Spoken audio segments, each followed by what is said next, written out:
When Bugatti released the Chiron, their new supercar, many people doubted that the company could make a car that was wider, better, and faster. With the new Bugatti Divo, which is expected to cost between $5 and $5.7 million, they certainly have. Unlike its younger brother or sister, the Bugatti Divo, the Chiron starts at just $3 million. The Bugatti Chiron had a W16 engine that was 8.0 liters and had 4 turbochargers. This engine made 1,479 horsepower. These numbers are already way too high, a number that everyone needs to know, especially when they go grocery shopping. The public saw the Divo for the first time at the 2019 Geneva International Motor Show, which is like Comic-Con for people who like cars.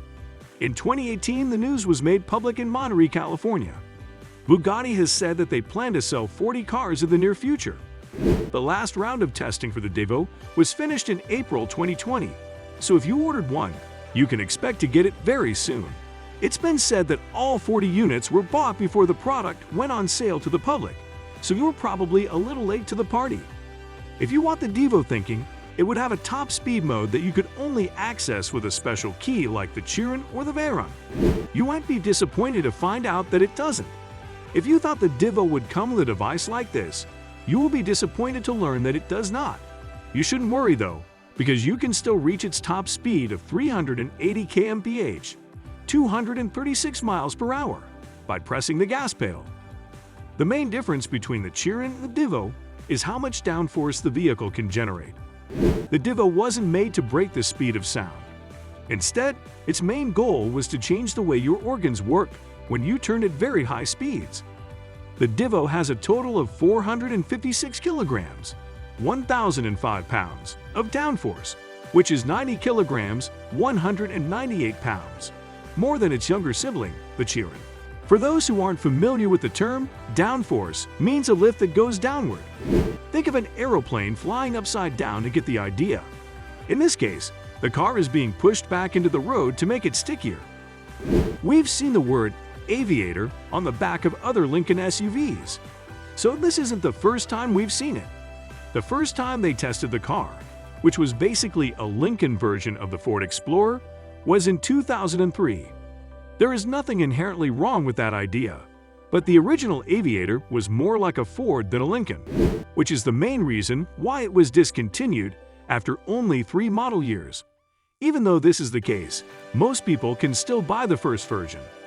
After the current generation of the Navigator came out a few years ago, there was a sudden rise in interest in the Lincoln brand. So Lincoln decided to give the Aviator formula another shot, and it seems to have worked much better this time.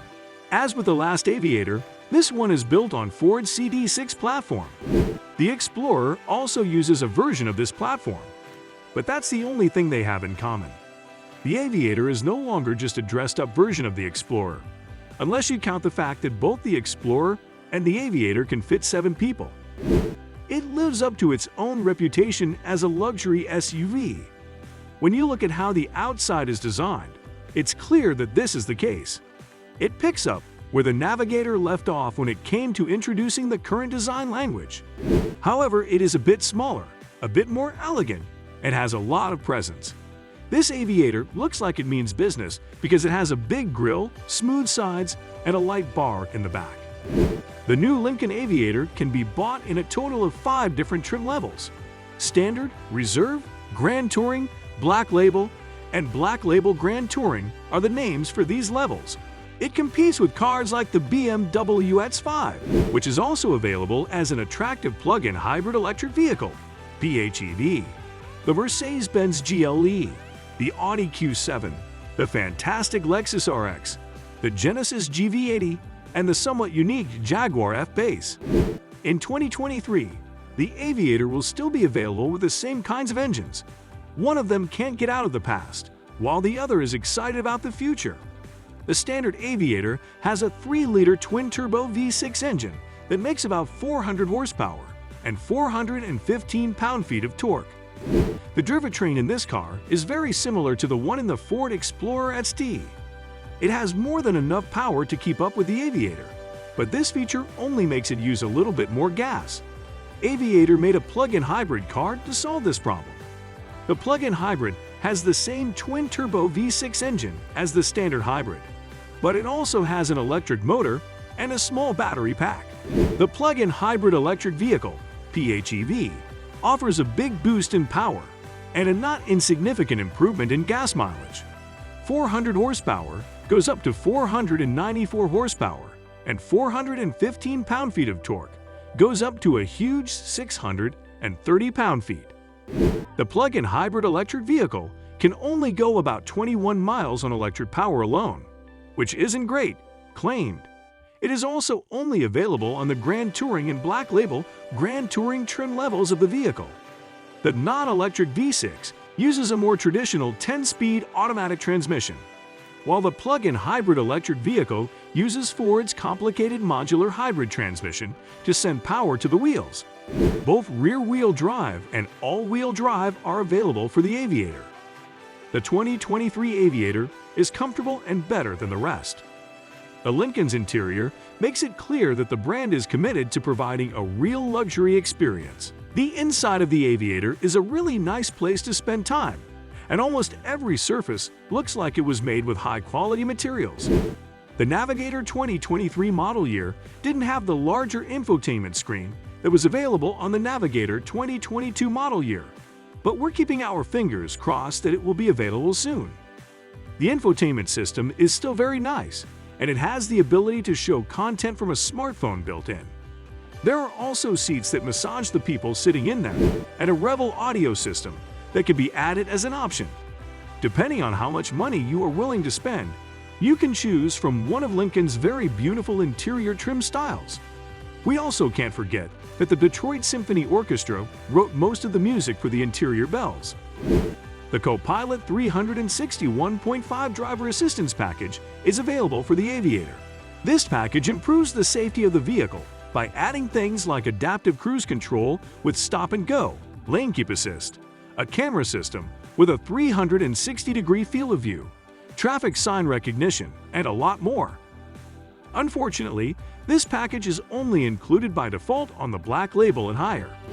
It can be bought separately for any of the other labels.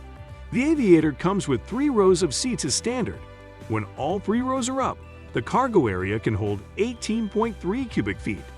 When all 3 rows are folded down, it can hold 41.8 cubic feet. And when both rows are folded down, it can hold 77.7 cubic feet. The basic package also comes with an electronic release for the trunk. The Aviator will be priced and released in 2023. Customers will be able to order the 2023 Lincoln Aviator starting in September 2022. The standard trim level costs $53,340. The reserve trim level costs $58,505. The Grand Touring trim level costs $69,190. The Black Label trim level costs $80,725. And the Black Label Grand Touring trim level costs $89,280. Even though it's not cheap, the Aviator has all the luxury you'd expect for that price and even more. It does have what someone looking for a luxury midsize SUV needs to give up their foreign brand in favor of a domestic one. These things include strong engines and seating for 7 people as standard. Thanks for watching this video. Please make sure to hit like and subscribe to this channel for more interesting information.